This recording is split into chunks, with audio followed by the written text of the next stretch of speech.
أين الطالب بدم المقتول بكربلا أين الطالب. اور پروردگار اسی صفت کی بنا پر، انہی صفات کی بنا پر اللہ نے مہدی کو ان 12,000 شیعوں کے انتظار میں بٹھایا ہوا ہے جنہوں نے تیاری کرنی ہے اور مولا کے ظہور کا باعث بننا ہے. مولا ہماری راہ دیکھ رہے ہیں، کچھ قدم ہم بڑھا چکے ہیں، ہم مومنین ہیں، ہم ان کے چاہنے والے ہیں، محب ہیں، کچھ نہ کچھ عمل بھی کرتے ہیں. لیکن عزیزان، پتہ نہیں دوبارہ اس موضوع پر گفتگو کا موقع ملے نہ ملے، امام کا انتظار ختم کیجئے. ہم میں سے ہر آدمی جو ہے امام اس کے منتظر ہیں. وظائف منتظرین ہماری کتابوں میں موجود ہیں. اب تو کوئی مشکل نہیں، آپ لکھ لیں، آپ کے ہاں اہل علم موجود ہیں، ان سے درس لیں. مولا کا انتظار ختم کیجئے. بی بی زہرا سلام اللہ علیہا نے ایک شخص کو خواب میں کہا، انہوں نے کتاب میں لکھا، کہنے لگی کہ میں اپنے زمانے میں بڑی مظلوم تھی، لیکن میرا بیٹا مہدی اس زمانے کا سب سے بڑا مظلوم ہے. کیونکہ تم شیعہ اسے بھلا چکے ہو، تمہیں پتہ ہی نہیں ہے کہ تمہارا کوئی امام ہے جو منتظر ہے. تم غافل ہو چکے ہو. اپنے امام کو ہمیشہ یاد رکھو. کیوں سال میں ایک دن رکھا ہوا ہے جس سے صبح و شام یاد کرنا چاہیے؟ اور جو ہمیں صبح و شام یاد کرتے ہیں، کتنی عجیب بات ہے کہ ہم نے نیما شامان مقرر کی ہوئی ہے، وقت کے زندہ حی و حاضر امام جن سے صبح و شام ہم گفتگو کر سکتے ہیں، درد دل کر سکتے ہیں.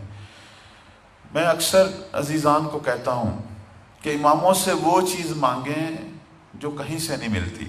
ہم بسا اوقات بیماریوں کی شفا مانگ رہے ہوتے ہیں، رزق مانگ رہے ہوتے ہیں، اولاد مسائل.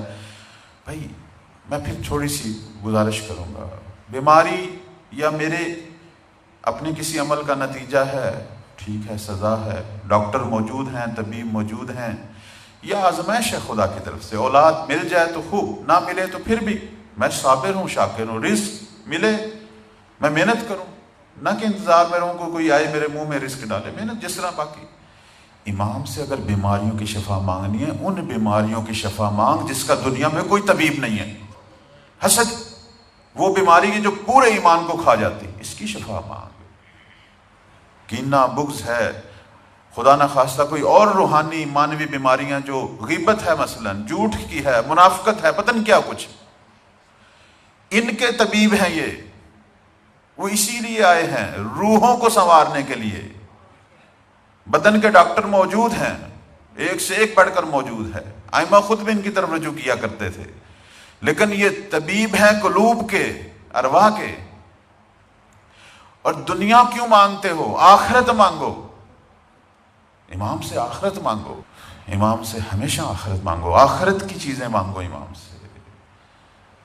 اور اماموں سے جس طرح فیض لینا چاہیے تو ہم نہیں لے رہے.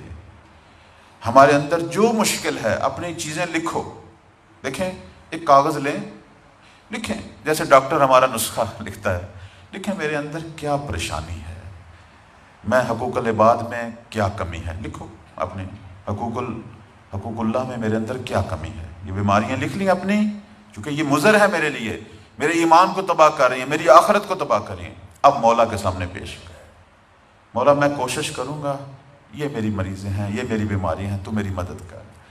تو شفا دے میری روح کو، میرے قلب کو، میری روح کو مسخر کر. مولا مجھے اپنے خیمہ معرفت میں لے جا.